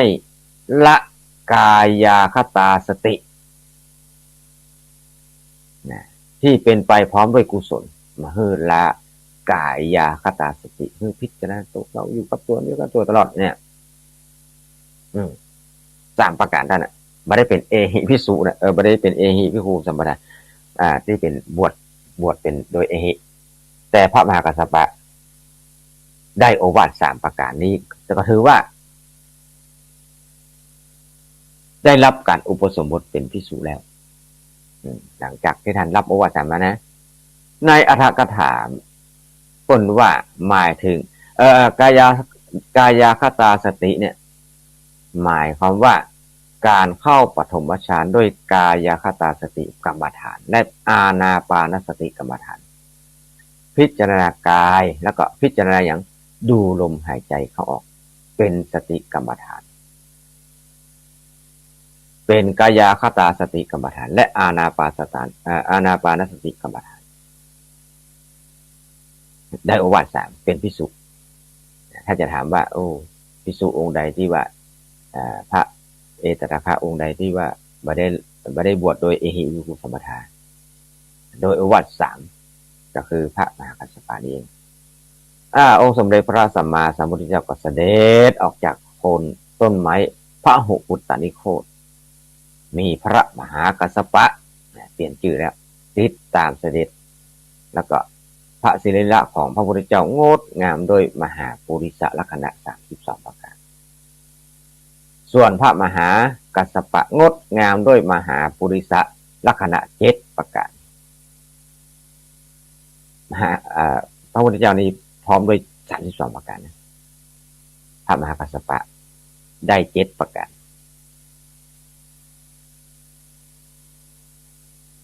อันนี้แม้นว่าได้7ข้อแม้นว่าได้ข้อใดข้อหนึ่งของมหาปุริสที่เหมือนองค์สมเด็จพระพุทธเจ้านะคนเขาว่ามหาปุริสลักษณะถ้าเหมือนพระพุทธเจ้าข้อใดข้อหนึ่งก็ถือว่าเป็นลักษณะมหาบุรุษเพียงแต่บอกครบ32นะได้ประการใดประการหนึ่งของมหาปุริสลักษณะเป็นว่าสุดยอดอย่างนี้เอาละวันนี้เล่าถึงแค่นี้ก่อนเล่าถึงแค่นี้ต่อไปก็จะเล่ากันต่อไปในอังคารหน้าแล้วกันก็เหลือเวลาประมาณ20 นาที20 นาทีขอประกาศประชาสัมพันธ์ที่2งานด้วยกันที่จะต่อไปเนี่ยวันที่8ที่9เนาะที่9วัดบรรพตวัดอะไรวะวัดพุทธสันติคีรีของท่านอาจารย์วรรณชัยที่ยานันโทก็มีการยกฉัตรพระธาตุครูบาอาจารย์ที่จัดรายการแล้วก็ครูบาวรรณชัยก็นิมนต์ครูบาอาจารย์ไปเจริญพุทธมนต์ไปร่วมทำบุญกันไปเป็นเกียรติเป็นบุญเป็นกุศลด้วยกันแล้วก็แห่งงานหนึ่งก็คืองานฉลองประเพณีส่งน้ำพระมหาธาตุเจดีย์นี่ทำมาเป็นที่ปีที่18แล้วนะแล้วก็เป็นวันกตัญญูบูรพาจารย์โดยที่วัดน้ำตกแม่กลางเนอะในวันอาทิตย์ที่9เหมือนกันวันอาทิตย์ที่9มิถุนายนพุทธศักราช2567เวลา 9:39 เป็นต้นไปความจริงวันที่8ก็ทำทักษิณานุปทานแก่ครูบาอาจารย์ที่ได้ร่วมสร้างก่อสร้างวัดพระสงฆ์พระเจ้าพระสงฆ์ที่มรณภาพไปโดยการที่ล่วงลับไปแล้วที่มรณภาพไปโดยมีหลวงปู่ครูบาบุญชมคันธิโกพระครูสุนทรพรหมคุณอดีตเจ้าคณะอำเภอจอมทองสมาภาพก็อยู่เพิ่นเป็นลูกศิษย์เพิ่งหาเพิ่นตัวหนึ่งเหมือนกันเมื่อปี2535อยู่หลายปีช่วยการช่วยงานต้นมาขอตอนนั้นต้นมาขอกับอาจารย์ที่ครูสุนเดชเมื่อจะมาไปอยู่ช่วยต้นไปอยู่แล้วก็ตอนหลังมากก็เมื่อที่ปีที่ผ่านมาก็พระราชทานเพลิงศพไปแล้วก็ปีนี้ก็ลูกศิษย์องค์หาที่เป็นสืบทอดเป็นรักษาการเจ้าวาดก็มานำลึกถึงเอาวันที่9 มิถุนายนเนี่ยเป็นวัน กตัญญูกตเวทิตาแล้วก็วันที่8ทักษิณานุปทานวันที่9ก็เจริญพุทธมนต์ส่งน้ำพระธาตุประเพณีธรรมภาคก็ไปหั่นเหมือนกันจากวัดพุทธสันติคีรีอยู่อำเภอจำต้องเหมือนกันพุทธคีรีอำเภอบ้านตำบลบ้านแปะจำต้องวัดน้ำตกไม่กลางตำบลบ้านหลวงอยู่น้ำตกไม่กลางพอดีเนาะสร้างขึ้นอินทนนท์ไปกันได้เนอะอาจารย์ดำรงธรรมวโรรักษาการเจ้าวาดวัดน้ำตกไม่กลางพร้อมคณะศรัทธาทุกหลังคาเรือนเรียนเชิญเจริญพรไปกันไปเอาน้ำตกกับไปลวดไปที่ส่งน้ำพระธาตุได้นามสกุลเนี่ยก็ที่ว่าตะวันภาพว่านามสกุลกีฬาธิวัฒน์เป็นสร้างพระธาตุเจดีย์9 ยอดก็ส่งน้ำมาเป็นประเพณีมาตลอดนั่นก็เจริญพรประกาศประชาสัมพันธ์เนอะเอาละเดี๋ยวกันเด้อโทรศัพท์แฮมอันไม่ไหนเดี๋ยว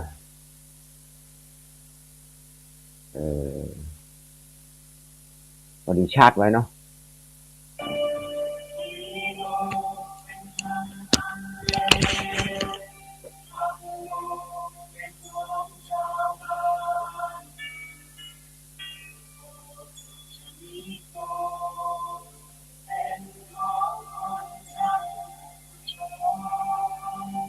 พอดีจะมาชัดไฟไว้เนาะชัดไฟไว้สายแหลกมาแล้วฮะยังตันยังแก064 986 3355เนอะสายแรก2105เจริญปอนเอาเลยไม่ได้เปิดเสียงเอาไปโทษมันไปเลยแม่พรแม่อุ้ยพรมาจากไหนเจ้าละแม่พรสบายดีเนาะฝนตกฉันกระแปงฝนตกว่ะแม่มันมีมั้งว่าอย่างนี้เนาะนี่ก็มาโจ๊กว่าก็มาโจ๊กซื้อก็มาโจ๊กมันยาวอ่ะแม่ไม่ใช่โจ๊กนี่ไงก็ข้อที่ตามฟังต่อเนาะไม่ขี่แค่เธอไม่ใหญ่ว่าเมื่อใดจะจบเลยหรอว่าจะไปจบไงมันยาวไหมเดี๋ยวมันสั้นมาเขาก็จะว่าหัวมันจะมาสั้นได้ไหมบอกตอนนี้มันเจริญพรนะไม่พรเนอะสาธุไม่ใหญ่พรบ้านน้องบัวแดง960ต่อไปก็คือสาเจ้าจะรู้ฟังตั้งตี3แล้วนะมันจะมาซ้อนกันตรงจากบริการนะเจ้าแม่ทองสายทองแม่สายทองแม่สายทองสาธุก็98.5ชัดเจนดีชัดเจนเนาะชัดเจนโอเคดีแล้วแม่สาธุแม่สายทองคุยกันต่อเบอร์ต่อไป919แม่สุแก้วจับไม่สาเจ้าตุลุงแม่สุแก้วศิลปรซิตี้แม่ห้องละปุนเด้อได้ตื่นขึ้นมาก็ได้มีลมหายใจมีบุญแถมวันหนึ่งเด้อได้ฟังน้ำฟังธรรมจากตุลุงนะเจ้านะครับคนถ้าบ่มีลมหายใจไม่ได้ฟังเขาแข่งก็เลิกแม่ละบุญสมบัติมีบุญแถมวันนะแม่ละชนสายใต้นี่นะตุลุงเป็นฟังกันนักกันหลายนะเจ้าดีละแม่เจ้าเพิ่นติดตามกุศลกุองค์เด้อดีแล้วสาธุ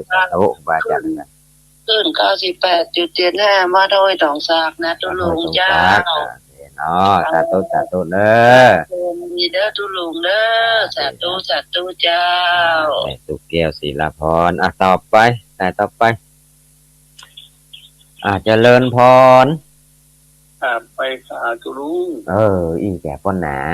นเป็นใดพ้องตังแน่นตังอะไรก็เวียงสาเนาะนั่นก่อนบ้านไหนก็บ้านไหนเหลืองนอกบ้านไหนก็ดี3 ยอดประมูลกันประมูลกันน่านเตอะ จำพิษทั้งนั้น มารับท่าน โอ้ยแต่สักกันเลยฟังท่านมาแต่เจ้าเป็นได้พ่องอ่ะติอันนี้ได้เนอะติพวกก่อนนะเลยปฏิบัติได้อย่างกันถ้าอยู่กันในนี้ก็ต้องพอใจแล้วท่านพ่อมาจำพิษจำถูกบ่บุญตันโอ้แต่ละโอ้โหให้ฟังทุกเจ้าสงฆ์ทุกตนทุกองค์ฟังดีละพ่อครูบาอาจารย์ต่างๆเพิ่นก็อู้ไปคนละอย่างคนละแนวมันจะได้เข้าใจเนาะมันจะมันอันหรอที่แห้งจับตาแหม่บนว่าครับเอาละอาสาธุเนอะพ่อบุญตันเนอะพ่อบุญตันเจดีย์3 ยอดพ่อบุญตันสายต่อไป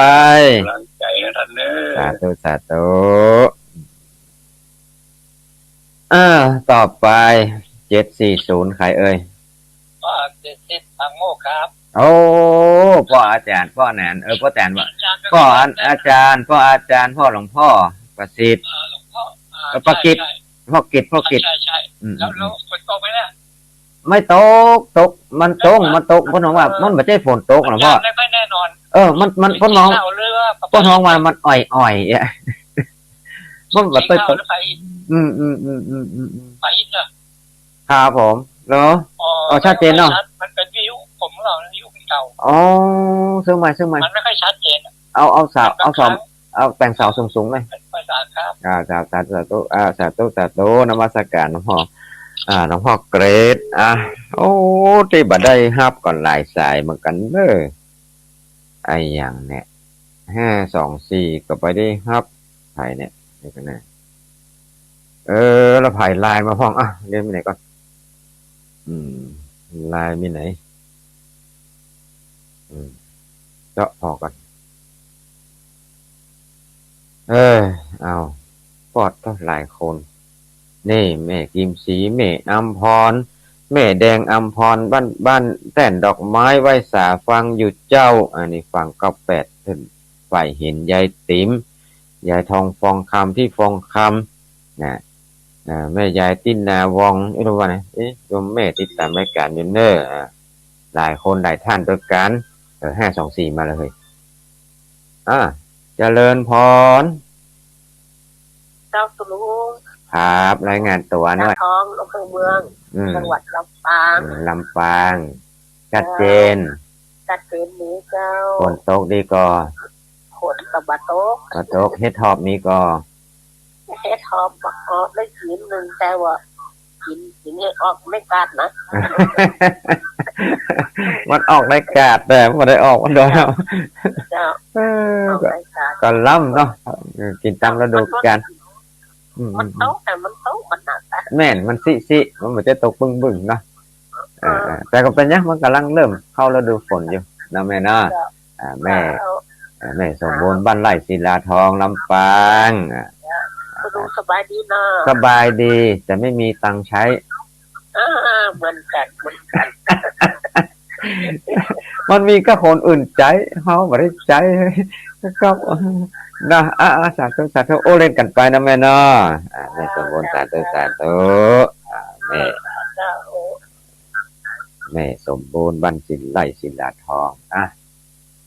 0649863355บางทีก็ธรรมภาพนี่ได้จ่ายก้าเน็ตนี่เนี่ยก็ก้าเน็ตเดือนเลยก้าเน็ตเดือน600ก้าไฟเดือน1,600ท่านพระครูสมเด็จเพิ่นออกคือได้ปีนึงแล้วตอนนี้ไปแล้วจะลงออกคนเดียวห้องเตยแล้วผมรายจ่ายผมก็นัก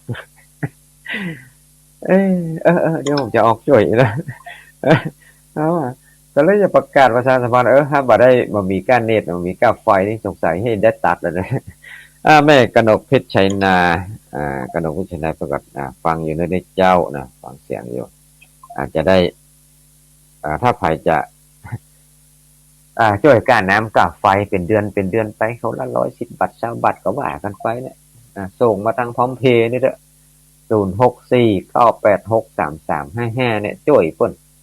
ช่วยครูบาอาจารย์ช่วยอาจารย์พระครูสมเด็จเดี๋ยวก็ออกคนเดียว เพิ่นออกคือแต่มาหมอออกอ้อนมัสการเจ้าฟังอยู่เจ้าแม่กนกพิษโอ้เพิ่นส่งรูปสมัยที่ตอนอาตมาภาพไปเยี่ยมบ้านเพิ่นโอ้ไปกันหลายนะพระครูสุมเมธ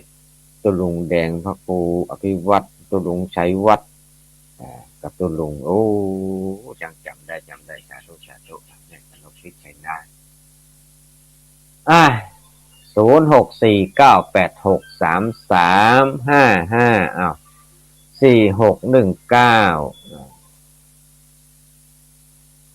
เจริญพรโอ้ยสาครับลุงก็แหน่นี่ให้แบบผิดพลาดแล้วกันนี่นะตะกี้พ่อบุญกันโทรมาอ้าวของพ่อแหน่อย่างเดียวแล้วโหฟาดหูแววแล้วว่ะพ่อแหน่ว่าไปบ้านดอนใจครับบ้านดอนใจบ้านดอนใจไงอำเภอเมทาไปนะแกโอ้นี่อันนี้ปล่อยก็พ่อหนานตันพ่อหนานตันพ่อหนานตันมีอย่างโอ้หน่อยพ่อแหน่นี่ต้องมี9คำกรคำอย่างนักว่าไปโอยพรทุลูกทุหลานทุเปื่อนทุตั้ง3 โมงแล้วลูกจ้าดีละพ่อหนานจะโอยพรอำนวยอวยพรเฮือนบรรดาแฟนผู้ฟังอย่างใดก็ว่าไปโอยพรคือกูฝนที่อยู่ในสายขึ้นสีขาวมีความสุขกูฝนเลยสาธุพ่อหนานบุญตานบ้านไม่ทาเนาะบ่เนาะไม่ทาละปูนกะทาละปูนบ้านดอนใจบ้านดอนใจทาดอนใจใช่ไหมเนาะที่ของบ้านครับกะสาธุก็เพราะน่ะหัวแล้วทุกเขาไปนั่งกินนั้นกับข้าวพันพอดีตั้งแน่สถานีอะไรก็ไม่ทาน่ะสถานีรถไฟน่ะวันนั้นน่ะนั่งฉันเข้าฮะเพิ่นเป็นแฟนคลับของเฮ้ยได้กินฟรีเฮ้ยได้แสดงตัวประกาศตันสาธุเนาะต้องจะหับสายต่อไปแล้วปอนเนอร์ครับสายต่อไป742742ว่าไปเลยโอ้ฮัลโหลมาได้ยินเฮ้ยเจ้าดีนะสาธุไปรายงานฮัลโหลได้ยินมันก้อยไปหน่อยไหมแม่อู้ดังหน่อยเหรอแม่บุญกับแม่เนี่ยไม่สีไม่สีไม่สีเนาะกับไม่สีกับไม่บุญกับไม่บุญกับไม่สีเนาะไม่สีบุญสีเหมือนวันนี้ครูได้แม่นไม่ได้เจอกันเมื่อมาเจอกันนานคิดถึงจังเลยว่าไปรายงานสุขภาพร่างกายสบายดีก็ทำงานได้อยู่ได้อยู่เนาะสุขภาพร่างกายแข็งแรงเนาะแม่สีเนาะเจ้าสาธุเนอะสบายดีอยู่ก็สบายดีช่วงก่อนบอกให้สบายแต่ใดช่วงที่แน่ฮ้อนใหม่ๆนะหลังปีใหม่มาแม่เฮาเจ้าจะเป็นฮิสโตกเหงื่อแตกเหงื่อฟุ้งแน่ฮ้อนยกยักเอาไปไหนก็จะเป็นวูบเป็นวับบัดนี้เข้าขั้นปกติละได้ไข้หัวได้ละตกกันยังกับบ่ฮู้จะชื่อกันลึกตรงกันตอนปีกลางกะตอนปีกลางดีละสาธุยังก็เติงหากันอยู่เนาะไม่สีเนาะสาธุเนอะสาธุสายต่อไป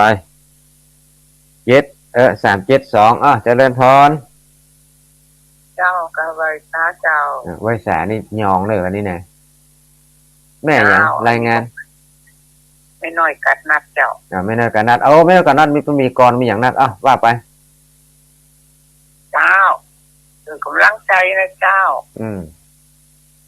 ไปให้กำลังใจเดียวกับตัวกันไปเลยจะฮือปอนแกจะว่าข้าวว่าก้อนก็ว่าไปกันเด็กปวดไฟเจ้าในที่นอนได้หันก้อนนะเจ้าสำนอนฟังนี่นะเนาะปิดไฟตัวเจ้าคนว่าไม่ก้อนออกบ่ใช่คนว่าไม่น้อยกัดนัดนี่แน่คนว่าคนเก่งกับพงกับก้อนกับข้าวกับเกลือเนอะไอ้ว่าโน เจ้า เนี่ย ความ เนาะ จริงมันมีกรของครูบาชีวิตใจอยู่นะ ตอนนี้มันปิดไฟมันมาหานี่เนาะ เจ้าเดี๋ยวก็ถามมันว่างแต่โทรมาใหม่เลยเจ้า เอาวันอาการหน้าเนอะแม่น้อยเนอะโทรมานะจะฮื้อเล่าข่าวนะเจ้า ทุกวันอังคารกับแม่เพราะว่าแล้ววันตอนนี้มันมาตานละมันเวลามันจะหมดแล้วแม่ เจ้า เนาะทุกสาธุไหวสาเวลาตี4:57 นาที58 นาทีเหลือ2 นาทีเนอะจะได้นำรายการลาจากคณะศรัทธาผู้ฟังทุกคนทุกท่านไว้ก่อนเจอกันทุกวันอังคารถ้าผิดพลาดไปไหนก็เจอกันเนาะโดยบุญโดยกุศลที่หมู่เฮาทั้งหลายได้ตั้งอกตั้งใจฟังให้เกิดสติปัญญาได้หูหันธรรมขององค์สมเด็จพระสัมมาสัมพุทธเจ้าแม้นว่าบุญสมปานของเฮายังบอกแก่กล้าเตื้อได้ตุนเตียวไปมาในลุ่มโลกฟ้าโลกีก็ขอให้มีกายะอินทรีย์งามผิวผ่องพ้นจากห้องเหล่าพญาอาพาธาหลายยิ่งพยาธิมากสิ่งหลายประการอย่าในปาปานแวดเข้าให้อยู่เตียงเต้าโภคาโพริคะมีเจ้าอย่างโภคาเครื่องกับตนขอเป็นญาณมงคลอันประเสริฐตามดังพุทธกถาว่าจัตตารโอธรรมวัฏันติอายุวันโนสุขังปะลัง